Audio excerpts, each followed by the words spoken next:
계시록 22장 16절에서 21절까지 말씀 보겠습니다.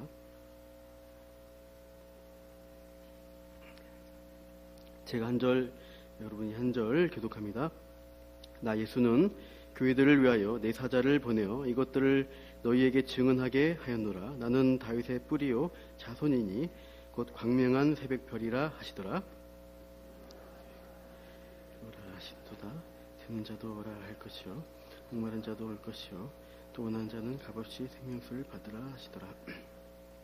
내가 이 두루마리의 예언의 말씀을 듣는 모든 사람에게 증언하노니 만일 누구든지 이것들 외에 더하면 하나님이 이 두루마리에 기록된 재앙들을 그에게 더하실 것이요.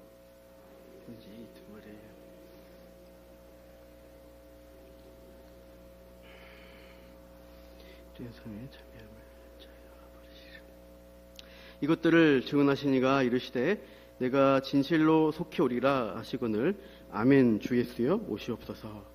주 예수의 은혜가 모든 자들에게 있을지어다. 아멘. 예, 아멘하고 마쳤습니다. 예, 오늘 드디어 요한계시록 강의의 마지막 시간입니다. 제가 홈페이지 찾아보니까 작년 9월부터 시작했더라고요. 9월부터 중간에 몇 번 방학했지만 거의 1년 2, 3개월 될 때까지 쭉 요한계시록 강의를 전체를 다 해왔습니다. 그동안 주로 강의해주신 담임 목사님 수고 많았고요. 1년 넘게 들어주신 우리 성도님들도 참으로 고생하셨습니다. 서로 격려와 감사의 박수 한번 할까요? 네, 수고하셨습니다. 네, 오늘 본문 이제 요한계시록을 끝내면서 이 계시록을 읽는 독자들을 향한 초청과 경고의 메시지가 오늘 본문에 있습니다. 그러니까 이제 보시면 17절에 보시면 오라고 초청하죠. 목마른 자, 듣는 자, 원하는 자 다 와서 값없이 생명수 받으라 초청합니다.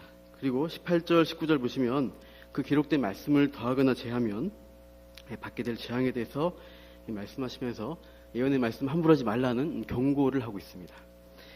또 한 가지 특징은 요한계시록 전반적으로 나와 있는데 여기서도 반복된 단어가 증언이라는 단어입니다. 16절에 보시면 중간에 나오죠. 너희에게 증언하노라 되어 있죠. 18절에도 듣는 모든 사람에게 증언한다고 하고 20절에도 이것들을 증언하시니에 대해서 말씀하고 있죠. 그래서 오늘 요한계시록 마무리하는 이 본문을 통해 세 가지 측면으로 제가 말씀 나누겠습니다. 첫 번째는 16절을 통해서 증언과 그 증언하는 증언자가 어떤 분인가를 나누겠습니다. 두 번째로 증언에 대한 우리의 태도가 어떠해야 하나, 정말로 중요하고 참된 증언이다고 하면 그것을 제대로 따르지 않았을 때 받을 형벌이 있다는 것입니다. 그래서 증언에 따른 경고의 말씀인 18, 19절을 통해서 우리가 말씀을 어떻게 다룰 것인가, 대할 것인가 태도를 살피면 좋겠습니다. 세 번째로 그 증언에 대한 우리의 반응이 어떠해야 되겠는가, 증언의 말씀대로 우리는 어떻게 살아야 할 것이냐, 이것을 나누겠습니다. 첫 번째, 증언과 증언자에 대해서입니다. 이 증언자는 참되시다는 말씀인데요. 우리 16절 말씀 같이 읽어보시죠. 시작.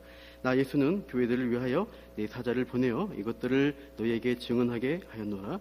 나는 다윗의 뿌리요 자손이니 곧 광명한 새벽별이라 하시더라. 여기서 보시면 나 예수로 시작합니다. 그래서 나라고 번역된 이 헬라어는 에고라고 해서 이제 1인칭 주격으로 쓰이는 대명사입니다. 그러니까 헬라 문법에서 나, 너, 그 이런 인칭 대명사가 주격으로 쓰였다 그러면은 그것은 강조 용법으로 쓰인다고 합니다. 그러니까 나라는 대명사를 넣지 않아도 이미 문장 자체에서 동사 자체에서 인칭이 나와 있기 때문에 문제가 없어요. 근데 나라는 대명사를 굳이 넣게 되면은 강조법입니다. 그러면 나 예수 이러면 예수 그리스도, 그 나가 예수 그리스도라는 것을 강조하게 됩니다. 교회들을 위해서 내 사자를 보내어 너에게 증언하게 하시니까 다름 아닌 나 예수 그리스도다, 이것을 강조하고 있어요. 예수 그리스도를 그분의 증언이기 때문에 확실하다, 참되다, 그 증언을 말씀하는 겁니다. 요즘 유행어 중에 그게 실화냐 이런 말을 많이 합니다.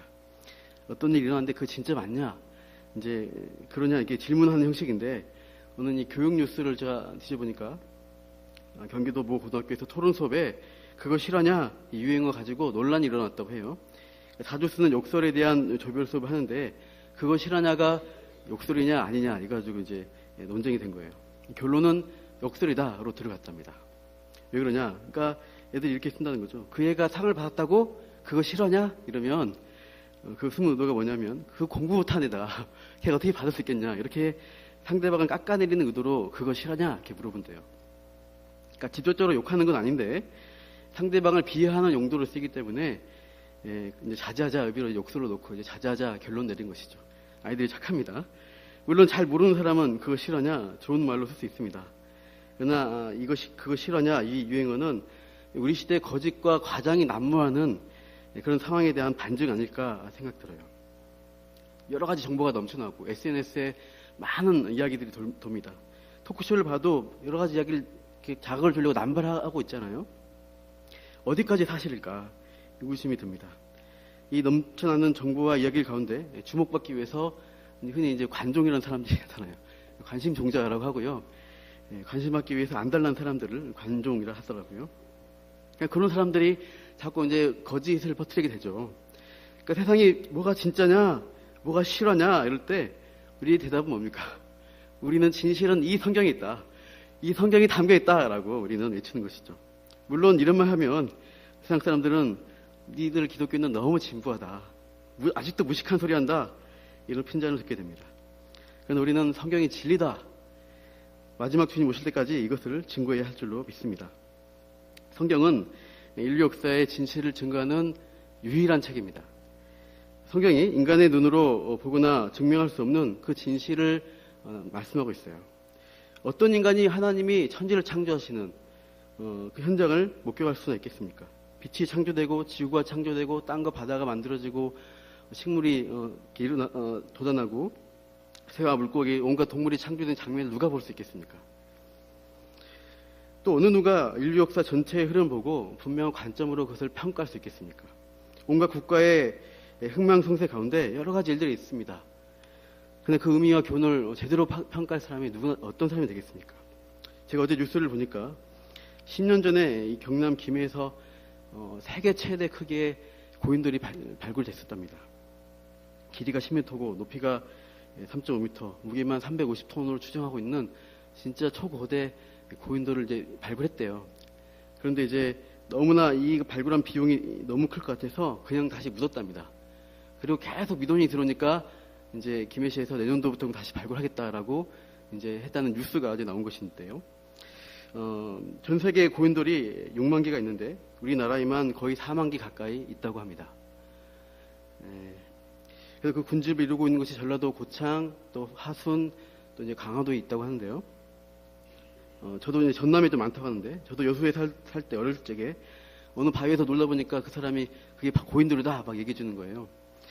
그래서 애들 놀이터에 그냥 고인돌이 널려 있습니다. 그 지역은요. 전남은요. 대단한 지역입니다. 바위 옆면에도 막 칼 같은 거, 그 마제석기 새겨놓은 그 그림도 봤어요. 그리고 막 석기들이 굴러다녀요. 석기들 같은 것들이. 그리고 놀았는데, 그러니까 이 한반도에만 해도 전 세계적으로 엄청난 고인돌이 많이 몰려 있습니다. 그래서 이걸 보면서 옛날에 이 땅에 엄청나게 많은 사람이 살았겠구나. 그러나 그 정도 추측만 하지 더 구체적인 역사를 알 수가 없어요. 왕이나 족장들의 무덤인 그 고인돌 엄청난 크기잖아요. 그것을 엄청난 숫자의 인력이 동원되어 옮길 수 있고 또 그 사람 그 족장이 그만큼 사력이 컸겠구나 추측만 합니다. 사람들이 많았겠구나 그런 생각이지 그 이상의 역사를 추정하는 것은 상상력입니다. 그냥 묻혀버린 한반도 역사가 있었겠지라고 추측만 하고 정확한 역사를 알 수가 없어요. 근데 우리 하나님만이 그 고인돌이 있던 시대 역사 아시겠다 그냥 생각 드는 거죠. 이 세상을 창조하시고 인류 역사를 전체 역사를 보시는 하나님만이 사실상 완전한 유일한 증인이다 라고 할 수 있습니다. 역사를 히스토리라고 하는데 그냥 대문자 히스 스토리 하면 그의 역사잖아요. 그의 이야기. 그래서 하나님의 이야기가 그분이 증언하신 게 진짜다 생각이 됩니다. 하나님께서 인류 역사 가운데 구원에 필요한 일들을 이루어 가셨고 그 구체적인 일들을 이 성경에다가 기록해 주시고 우리에게 구원의 증언을 해 주셨습니다. 태초에 말씀으로 세상을 창조하신 예수님이 그 진실을 증언하시겠다라고 오늘 본문에 말씀하시고 있어요. 본문에 보시면 13절 보십시오. 13절 한번 읽어볼까요? 시작. 나는 알파와 오메가요 처음과 마지막이요 시작과 마침이라. 예수님이 원하시는 거예요. 나는 시간이 존재할 때부터 있었던, 시간의 존재 전에 있었던, 그래서 시간이 존재하게 된 역사의 시작점, 그 마침표가 나다. 내가 시작한 이 역사를 나 예수가 마치게 할 것이다 라고 증언하세요. 그 증언자이신 예수 그리스도가 이 인류 역사의 마지막에 대해서 증언하고 계신 것이 이 요한계시록이라고 할 수 있습니다. 그러므로 참된 증언을 하실 권리도 있고 그 증언하실 수 있는 능력 있는 예수님의 증언에 대해서 우리는 매우 주의하고 관심 갖는 게 마땅하다. 무엇보다도 이 증언들은 누구를 위한 것이냐? 아까 읽은 16절 보시면 교회들을 위한 것이라고 말씀합니다. 사도 요한 시대 교회들이 로마 황제 박해 가운데 참 고생을 많이 했습니다. 그런데 주님 오실 것을 그쵸, 박해받으면서 주님 오실 것 같지도 않고 계속 교회는 힘들어지고 사람들은 죽어나가고 고문당하고 그렇게 소망이 없어질 것 같았습니다. 그러나 주님은 사도 요한에게 요한계시록의 환상과 말씀들을 주시면서 이 교회와 성도들이 힘을 내라, 끝까지 믿음을 지키고 인내해라, 이런 격려의 말씀으로 우리에게 주신 것입니다. 예수님은 뭐라고 하시는 거예요? 눈에 보이는 로마가 지배하는 이 세상이 진짜 역사가 아니라는 것입니다. 참된 증언자인 나 예수의 말씀대로 되어지는 게 결국 진짜 역사다. 우리는 이러한 성경적 역사 의식으로 우리가 이 시대를 바라보면서 순결한 신부된 성도로 이 시대를 살아가야 할 것입니다. 16절 하반절 보시면 예수님은 자신을 이렇게 말씀하고 있어요. 나는 다윗의 뿌리요 자손이니 곧 광명한 새벽별이라. 이 문장을 헬라로 보시면 이렇게 시작합니다. 에고 에미 이렇게 시작해요. 이게 무슨 말인가 하겠지만 나는 뭐뭐이다, I am 이라는 뜻입니다. 요한복음에 보시면 이 에고 에미 이 말이 많이 나와요. 나는 나다, 내가 그다 이렇게 말씀하실 때 나는 스스로 있는 하나님이다 이 표현과 같습니다. 예수님이 자신의 신적 표현으로 에고 에미 이렇게 많이 쓰셨고 여기도 에고 에미 이렇게 시작하고 있어요. 특별히 이 메시아이심을 주장하시는 게 이제 구약 예언을 인용하시죠. 다윗의 뿌리요 자손이라 하시는데 이사야 11장 1절 말씀 한번 보겠습니다. 같이요. 이새 줄기에서 한 싹이 나며 그 뿌리에서 한 가지가 나서 결실할 것이요. 메시아는 이새 줄기에서 나온 싹이고 이새 뿌리에서 난 가지다라고 말씀하셨습니다. 예수님이 그냥 인류 역사 가운데 갑자기 뚝 나타난 게 아닙니다. 성경의 증언대로, 성경이 계획한 대로, 말씀하신 대로 이 땅에 말씀 그대로 오신 메시아이십니다. 말씀의 성취자로 오시는 것입니다. 예수님 2000년에 오시고 죽으셨다가 부활하신 사건은 역사적으로 충분히 증명된, 입증된 사건입니다. 지난 우리가 교회에서 예수는 역사다라는 영화를 보았죠. 부활 사건에 대해서 실증적으로 접근했던 어떤 무신론자인 기자가 자기가 막 수집한 증거물 앞에 이걸 펼쳐놓고 마지막 장면에 이것을 받아들여야 말아야 되나 계속 고민한 장면이 있어요. 계속 머리 아파 고민하다가 그 증거물이 사실이기 때문에 자기 생각은 믿고 싶지 않지만 증거가 사실이기 때문에 그 증거에 굴복해요. 그래서 사실을 인정하고 굴복하면서 그 기자가 예수를 믿게 됩니다. 그 기자가 리 스트로벨이라는 시카고 트리뷴지의 기자였고요. 지금은 목사로 사역 활동을 하고 있습니다. 이거 실화입니다. 찾아보시면 그분이 있어요. 이러고씩 많은 책을 내고 계십니다. 16절 마지막에 예수님은 또한 광명한 새벽별이라고 본인을 말씀하시고 있어요. 어두운 밤에 가장 밝게 빛나는 별, 광명한 별입니다. 근데 그 별은 새벽에 뜨는 별로 말씀하시고 있어요. 즉 광명한 새벽별은 길고 어두운 그 길고 긴 어두운 밤에 그것이 지나고 이제 새날이 동틀 것을 알려주는 별이라고 할 수 있습니다. 그 지금 인류 역사, 죄로 어두워진 인류 역사 가운데 이제 새 하늘 새 땅이 올 것이다. 그것을 예수가 새벽 별처럼 반짝반짝 빛을 내면서 이 사실을 증언한다라고 말씀하신 거예요. 고난 가운데 계신 성도님 계신 거예요. 박해 가운데 있는 교회와 성도에게 주님은 약속하십니다. 이제 곧 새벽이 열린다. 현실은 차갑고 어둡지만 하늘을 바라보면 반짝반짝 빛나고 있는 나 예수를 볼 수 있다. 나의 증언과 말씀을 믿고 소망을 가지고 인내하라. 이렇게 우리에게 도전하시고 있어요. 새벽 별이신 나의 예수님을 소망으로, 나의 도움으로 삼는 자는 복됩니다. 주님 바라보시면 살 소망이 생깁니다. 힘을 내십시오. 이렇게 역사 가운데 반짝반짝 진리의 빛을 발하고 있는 그 예수님의 증언을 만약에요, 어떤 인간이 함부로 더한다, 뺀다. 그렇게 난도질하면 되겠습니까? 안 되겠습니까? 안 되겠죠. 그 말씀을 왜곡해서 변질시켜버리면 정말 큰일이 납니다. 그 잘못된 말씀으로 인해서 역사의 진실이 왜곡될 것이고 그 증언을 잘못 받으면 구원도 받을 수가 없게 되기 때문이죠. 그래서 두 번째로 이 증언과 말씀에 대한 우리의 태도가 어떠해야 되냐를 나누겠습니다. 18절, 19절 말씀에 강력한 경고의 말씀이 있죠. 우리 18, 19절 같이 읽겠습니다. 내가 이 두루마리의 예언의 말씀을 듣는 모든 사람에게 증언하노니 누구든지 이것들 외에 더하면 하나님이 두루마리에 기록된 재앙들을 그에게 더하실 것이요 만일 누구든지 이 두루마리의 예언의 말씀에서 제하여 버리면 이 두루마리에 기록된 생명나무와 버리라. 하나님 말씀에 그러니까 예수 그리스도의 이 증언의 말씀에 뭔 다른 것을 첨가한다면 그 사람에게는 기록된 재앙을 더하시겠다. 일곱인 나팔 대접 재앙을 더하시겠다. 무시무시한 재앙을 받을 것을 경고하시고 있고 또한 말씀에서 일부를 빼버린 사람에게는 생명나무와 거룩한 성에 참여함을 21장에 봤죠. 그런 것들을 다 삭제해버리겠다라고 말씀하십니다. 구원의 축복을 제하해버리시겠다는 것이죠. 그러니까 참 저주의 말씀이죠. 말씀을 함부로 한 자에게는 말씀을 왜곡한 자에게는 가만두지 않겠다라는 하나님의 경고입니다. 여러분 하나님의 말씀을 우리가 그대로 받으셔야 합니다. 함부로 왜곡하고 내가 마음대로 난도질해서는 안 됩니다. 우리가 극적인 예로 아담과 하와가 사탄의 유혹에 넘어간 이유는 말씀을 잘못되게 다뤘기 때문입니다. 우리 창세기 3장 1절 말씀 보시죠. 위에 있는 거 한번 읽을게요. 같이요. 시작. 뱀이 여자에게 물어 이르되 하나님이 참으로 너희에게 동산 모든 나무의 열매를 먹지 말라 하시더냐. 보여주세요. 참으로라고 묻고 있습니다. 사탄이 처음에 하와에게 물어볼 때 참으로 말씀하셨냐 이거예요. 근데 하나님은 말씀했다는 것이죠. 그래서 창세기 2장 16절 보시면 동산 각종 나무의 열매는 내가 임의로 먹되 선악을 알게 하는 나무의 열매는 먹지 말라라고 그 사람에게 명하셨어요. 말씀하셨어요.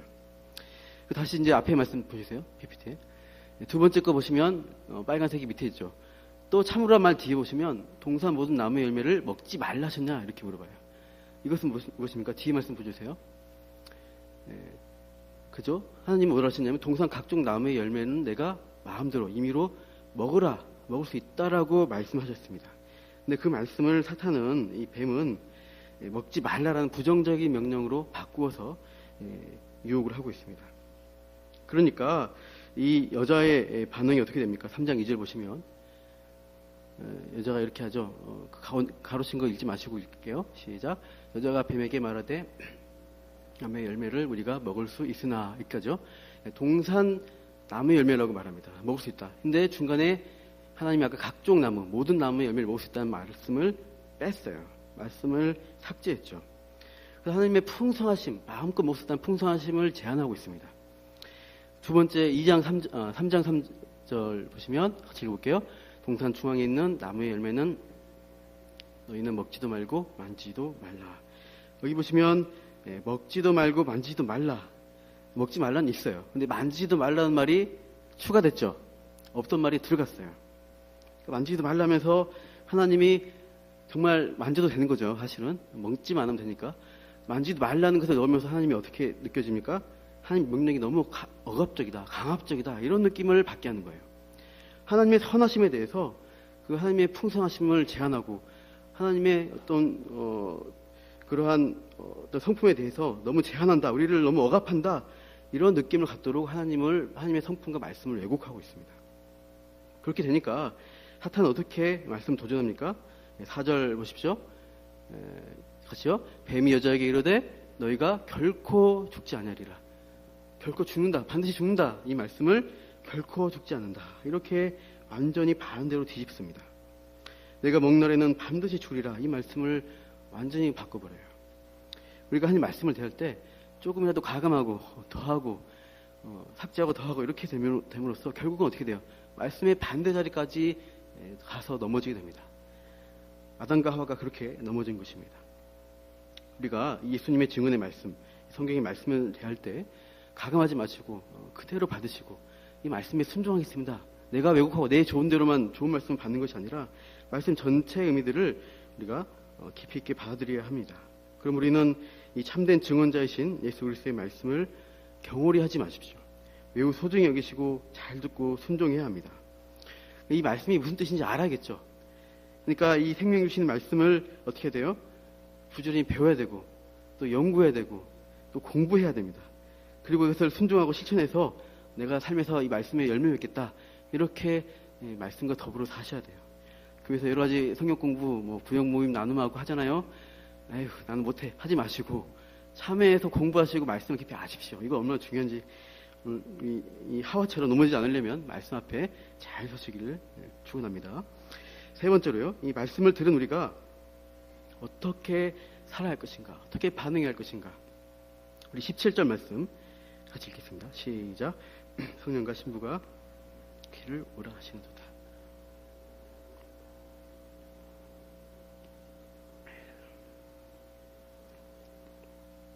예, 누가 하시는 말씀인가요? 여기 보시면 처음에 성령과 신부가 말씀하시고 있어요.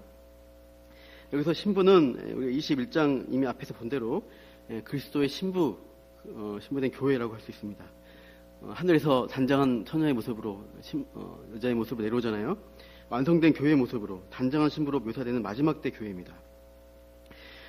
우리가 요한복음 14장을 보시면 예수님이 돌아가시기 전날에 최후의 만찬을 하시는데 거기서 제자들에게 그 만찬하신 다락방에서 강론을 베푸십니다. 그래서 우리 흔히 다락방 강론이라고 합니다. 거기서 첫 번째 하신 말씀이 내가 곧 너희를 떠난다라고 제자들에게 말씀하셔요. 그러니까 제자들은 도대체 어디로 가시냐 이 혼란스러우면서 예수님 가지 마세요. 어디 가세요? 이렇게 하는 거죠.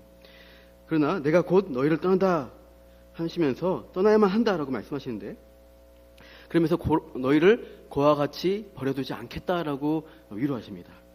그리고 내가 떠난 그 빈자리에 누구를 보내시겠다? 성령을 보내셔서 너희와 영원히 함께 계시게 하겠다는 약속을 주시고 있어요. 우리 요한복음 14장 16절 같이 읽게요. 내가 아버지께 구하겠으니 그가 또 다른 보혜사를 너희에게 주사 영원토록 너희와 함께 있게 하리니. 보혜사, 또 다른 보혜사, 성령께서 너희와 영원히 함께 계시도록, 함께 있도록 하시는 것입니다. 예수님께서 십자가 죽음과 부활 승천으로 제자들을 떠나셨고 이제 앞으로 재림하시면서 오실 것입니다. 그러나 지상에 남은 제자들, 그 제자들로 이루게 되는 교회는 혼자 믿음의 싸움을 해야 되냐? 그렇지 않다 이거죠. 버려두지 않겠다는 약속대로 성령님이 강림하셔서 지금 우리와 함께 하시고 우리 교회를 보호하시고 계십니다. 그 성령께서 교회를 인도하시고 있어요. 그래서 그 성령의 인도함 받는 교회의 모습이 오늘 본문에 17절에 있습니다. 성령과 신부가, 성령이 인도하는 그 신부된 교회가 같이 말씀을 선포하고 있습니다. 무슨 일을, 성령과 함께 무슨 일을 하며 말씀을 선포해야 되냐 하니까 오라! 오라! 이렇게 선포하고 있어요. 간단하죠. 사람들 보고 오라! 초청하는 말씀을 하고 있습니다. 은혜 자리로 초청한 일을 하는 것이 성령과 교회의 사역입니다. 사명입니다. 오라! 듣는 자도 오라! 목마른 자도 오라! 원하는 자는 다 와서 값없이 생명수를 받으라! 이렇게 명령하십니다. 사람들 초청해서 생명수를 나눠주는 사명이 교회가 하는 사명입니다. 누가 그 초청의 대상자냐? 아까 17절 본 대로 먼저는 듣는 자라고 합니다. 곧 하나님 말씀을 듣는 자에게 오라 이 명령이 들리는 거예요. 말씀을 듣는 자리에서 성령께서 역사하여 듣는 사람에게 그 구원의 역사를 베푸십니다. 로마서 10장 17절 말씀 읽어보시죠. 시작. 그러므로 믿음은 들음에서 나며 들음은 그리스도의 말씀으로 말미암았느니라. 말씀을 들을 때 그 마음에 믿음이 생기게 됩니다. 그리스도의 말씀을 듣는 자리에 지금 이 자리에서 듣는 거 잘하시는 것입니다. 들어야 됩니다. 들어야 성령께서 우리 가운데 역사하시기 시작합니다. 특별히 사도 바울이 빌립보에 처음 전도여행 갔을 때 루디아라는 여자가 말씀을 들었죠. 한 번 더 보시죠. 뒤 보시면 루디아라 하는 한 여자가 바울의 말을 듣고 있을 때 주께서 그 마음을 열어서 바울의 말씀을 따르게 했습니다. 하나님 말씀을 들을 때 그 말씀 받아들이고 구원받는 자리로 갔던 것입니다. 듣는 자에게 이 하나님의 은혜가 임합니다. 지금 이 자리 수예배, 또 주일 예배 자리, 또 말씀 듣는 구역 모임에 말씀 나누는 자리 꼭 참여하세요. 그 자리에서 우리가 하나님 만날 수가 있습니다. 은혜 초청을 받아야 되는데 그 자리에 없으면 안 돼요. 없으면 은혜 초청 오라 이 말씀이 안 들리는 것입니다. 그래서 말씀 자리를 꼭 삼으시고 찾아오시기 바랍니다. 다음에 목마른 자가 은혜 초청 받는다고 합니다. 영혼의 기갈, 목마름에 괴로워한 자들이 이 말씀의 사명을 가지고 은혜를 받을 수 있습니다. 자신의 영적 상태에 대해서 정직하고 진실하다고 하면요, 세상에서 살아가면서 순간순간 목마르구나, 나는 목마르다, 이 고백을 할 수밖에 없어요. 물 밖에 어떤 물고기나 상어가 나와 있다고 하십시다. 그럼 그 상어가 불쌍하구나 이러면서 우리가 가가지고 상어에게 콜라를 막 들이부으면 상어가 어때요? 좋아합니까? 순간적으로 단맛이 들고 할 수 있지만 그 갈증이 해도 되겠냐 이거죠. 순간적 인간적 만족으로는 우리가 채운다고 해서 그 영적 목마름이 해결되지가 않습니다. 이 세상은 그런 일시적인 쾌락, 세상의 헛된 것들로 우리를 채우고 목마름 해결하려고 합니다. 그러나 우리에게 필요한 것은 순수한 물이 필요해요. 신라곤에 있는 우리 인간들에게는, 영혼에게는 생명수가 필요합니다. 그 영적 목마름을 해결할 수 있는 영생수, 생명수가 필요해요. 내가 목마른 존재다, 이것을 인정하신다면 우리는 그 생명수를 간절히 원하고 찾게 됩니다. 숨쉬고 살 수 있는 그 자리, 말씀의 자리, 기도의 자리, 주님 만나는 자리로 우리가 찾아가게 되는 것입니다. 마태복음 7장 7절 8절 한번 읽어줍시다. 시작. 구하라 그리하면 너에게 주실 것이요, 찾으라 그리하면 찾아낼 것이요, 문을 두드리라 그리하면 너에게 열릴 것이니, 구하는 이마다 받을 것이요, 찾는 이는 찾아낼 것이요, 두드리는 이에게는 열릴 것이니라. 내 영혼의 목마름을 인정하시고 생명수를 간절히 구하고 찾고 두드리십시오. 원해야 됩니다. 간절히 바라야 됩니다. 생명의 근원 되시는 그 주님 앞에 우리가 찾아가야 합니다. 그럴 때 내 영혼과 내 전 존재를 채우시는 그 예수 그리스도로 말미암아 내가 만족하게 됩니다. 그 만족하게 된 경험 이 자리에서 많이 할 수 있어요. 안 오면 없고 오면 있어요. 먼저 나 자신이, 우리 자신이 이 성령의 초청에 응하십시오. 이 자리에 계시면 여러분들이 각자가 생명 되시는 그리스도께서 가까이 나오시기를 바랍니다. 그리스도를 진실로 만나고 그분과 교제하면서 동행하면서 날마다 생명수를 마시고 맛보십시오. 또한 참된 교회 공동체의 일원이 되신다면 이 성령과 교회의 선포에 동참하셔서 내 주변에 있는 사람들에게 이리로 오시오, 여기로 와야 살 수 있습니다 라고 선포하시기 바랍니다. 그렇게 초청한 사명 감당하시기를 축원합니다. 마지막으로 20절 읽겠습니다. 20절 본문에 20절 시작. 이것들을 증언하시니가 이르시되 내가 진실로 속히 오리라 하시거늘 아멘 주 예수여 오시옵소서. 이 모든 것들을 증언하시니가 성경의 마침표를 찍으시면서 하신 말씀입니다. 마지막 예수님의 말씀은 뭐예요? 내가 진실로 속히 오리라. 이 말씀하시고 이제 이 우리의 예수님의 증언이 이제 완성되었습니다. 이 성경으로 끝마무리가 되었습니다. 속히 오신다, 이 말씀을 예수님은 참 많이 하세요. 특히 요한계시록에도 반복이 많이 되고 있습니다. 요한계시록 앞부분과 끝부분, 특히 22장에 많이 있는데요. PT 한번 보여주시면 좀 글씨 작죠? 1장 1절에도 보시면 시작할 때 예수 그리스도의 계시라고 시작하시면서 반드시 속히 일어날 일들을 보여주겠다라고 말씀하시고 있죠. 그리고 버가모 교회 2장 16절에서도 내게 속히 가서 내 입에 검으로 쏘겠다, 속히 가겠다라고 하시고, 3장 11절에 빌라델비아 교회를 향해서 내가 속히 오리니 하면서 내가 가진 것을 굳게 잡으라 이렇게 말씀하고 있습니다. 우리 22장의 7절 보십시오. 우리 본문에 22장 7절 보십시오. 거기 보면 보라 내가 속히 오리니 이 두루마리 예언의 말씀을 지킨 자는 복이 있으리라. 12절 보십시오. 12절 똑같습니다. 보라 내가 속히 오리니 내가 줄 상이 내게 있어 각 사람에게 그가 행한 대로 갚아주리라. 내가 속히 오겠다, 이 말씀 많죠. 근데 예수님 이렇게 안 오시죠. 속히 오신다 해놓고 2000년 넘도록. 특별히 동사에 보시면 오신다, 오리니, 이 오신다 동사를 잘 보십시오. 주목해 보시면 이 동사는 헬러로 현재 시제입니다. 헬러의 현재 시제는 이미 동작이 시작되고 있다, 이것을 의미하고 있어요. 나중에 오겠다, 지금 출발 않고 기다리다 나중에 올 거다가 아니라 오시고 있다는 게 동작이 시작된 상태예요. 예수님은 승천하시고 하나님 보좌 옆에 앉아서 버티고 안 가지 계신 게 아니라 마지막 이 재림을 위해서 재림을 위한 모든 준비를 지금 현재 그때부터 시작하시고 계속 행하시고 계시다는 의미예요. 다락방 강론 아까 말씀드렸죠. 내가 너희를 떠나서 제자들을 위한 처소를 준비하러 간다. 내가 떠나 너희를 위한 처소를 준비한다. 아버지 집에 준비해서 너희들로 오게 할 것이다. 라고 말씀하신 부분이 있어요.